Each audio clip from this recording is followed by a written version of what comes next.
ஜனாதிபதியின் ஹெலிகாப்டர் விபத்திற்கான காரணம் இன்று வெளியானது. ஈரான் ஜனாதிபதி இப்ராஹிம் ரைசி மற்றும் அந்நாட்டு வெளிவிவகார உள்ளிட்ட 9 பேர் கொல்லப்பட்ட ஹெலிகாப்டர் விபத்திற்கு அமெரிக்கா மீது குற்றம் சுமத்தப்பட்டுள்ளது. ஈரானில் முன்னாள் வெளிவிவகார அமைச்சர் யவத் ஷெரீப் எனப்படுபவரே இந்த குற்றச்சாட்டை முன்வைத்துள்ளதாக வெளிநாட்டு ஊடகங்கள் தெரிவிக்கின்றன.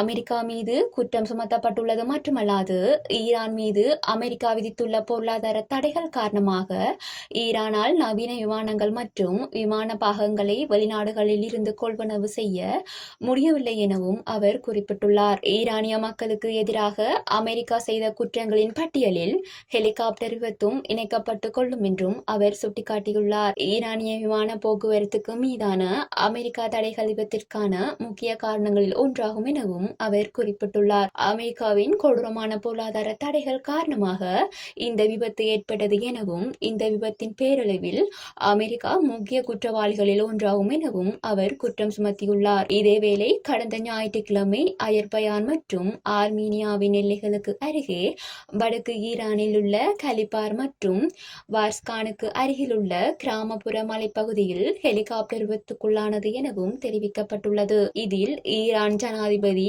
இப்ராஹிம் ரைசி உள்ளிட்ட 9 பேரும் கொல்லப்பட்டதுடன் அவர்களின் உடல் நேற்றைய தினம் மீட்கப்பட்டது.